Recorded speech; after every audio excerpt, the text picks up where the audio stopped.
Good evening and welcome to News Channel 8. I'm Jerome Aegean, and here's some of the top stories we have for you tonight. The aftermath of a deadly storm. Residents in LaGrange ignore the Virgin Islands Police Department, and a record-breaking murder rate. Who are the victims? Find out here on News Channel 8.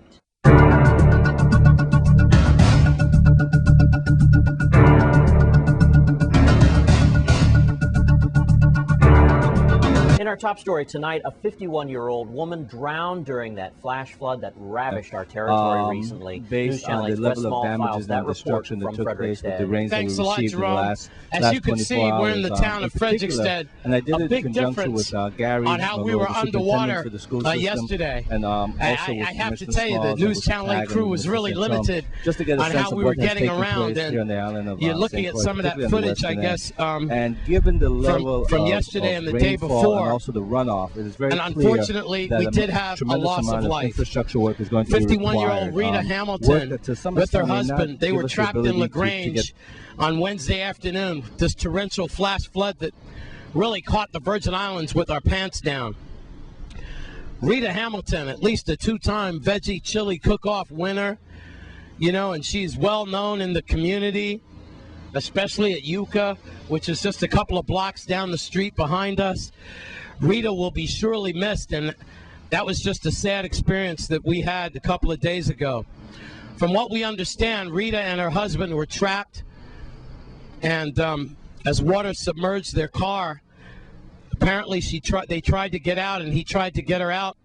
Details are still sketchy, but unfortunately, she was swept away, and then her body was found yesterday morning by Deputy Police Chief Howell and rescuers. Sadly, we go to Deputy Police Chief Howell now for that report. Is open, that the Virgin Islands is open for business, even with the level of devastation that took place. Unfortunately, we had one loss of life, and on behalf of myself, my family, the entire community, the Lieutenant Governor, we really want to say our condolences to the family of Mrs. Hamilton. She was a tremendous individual, very much involved with the VI Farmers Cooperative. And unfortunately, again, we really extend our condolences to her. And I encourage everyone that if not necessary, that you stay at home, stay dry, try to stay off the roads for this period of time, given the level of water that the amount of obstacles that are on the road, the clearing that has to be done, work being done by both in an open field area to the back of me, about 1,000 feet from the road. And unfortunately, she was DOA upon our discovery. So our condolences again to Miss Rita Hamilton and her family. As we look behind us, you see Public Works and other entities are out here. WAPA still doing a fantastic job. With that, good always overwhelms bad. And thumbs up to the VIPD and all the other rescue people out there. So we keep the casualties down to 1. And we're so sorry that Rita had to lose her life. With that, we're in Frederickstead. I'm Wes Small for News Channel 8. Well, believe it or not, many Virgin Islanders do not take Mother Nature very seriously. News Channel 8's Wes Small is in LaGrange again. Now, you might remember in my last report I was telling you about miserable people, and people just don't listen during emergencies. This is a perfect example. We're here in LaGrange. The VIPD have set this up to protect your life. Police lines mean don't enter. Police blockades mean don't enter. When you do, you can die. The VIPD are trying to save your life. Don't go behind them and take down the police wire or move the blockades, because you can die. They're doing it for a reason. And FEMA to determine the Come overall on, people. I'm damages and whether disappointed the in our declaration Channel 8 will be in order viewers. for the territory. Do the right thing. Just We based want to on the keep you initial around assessments that until we've been Monday able to look morning. at thus far, You I do LaGrange believe that we people, are approaching y'all that need to threshold, really and, be of course, careful our crews of will how continue y'all to come monitor. through this I just area. want to The encourage the VIPD community are trying to adhere save to the warnings your that are life. issued by the They're putting their families National Weather behind, Service, and they're out along here with trying to shore up you. Just like the media, out there with no shoes and socks, trying to show you the dangers of Mother Nature. But yet and still, a lot of you don't listen.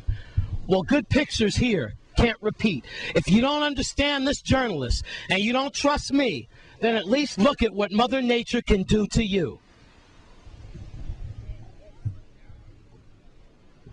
In LaGrange, I'm Wes Small for News Channel 8. Thanks, Wes. And in other news, a 33-year-old man has been shot and killed on St. Thomas. Here's Melody Rames, Virgin Islands Police Department spokesperson with more. Police on St. Thomas are investigating a shooting that resulted in the death of a 33-year-old man. Police were alerted by 911 dispatch operators of a shooting on First Avenue in Sugar Estate, and their initial investigation revealed that the victim, who was later identified as Andy Ramu, a native of the Dominican Republic, was in the parking lot of his apartment complex when he was shot in his upper body by unknown person or persons.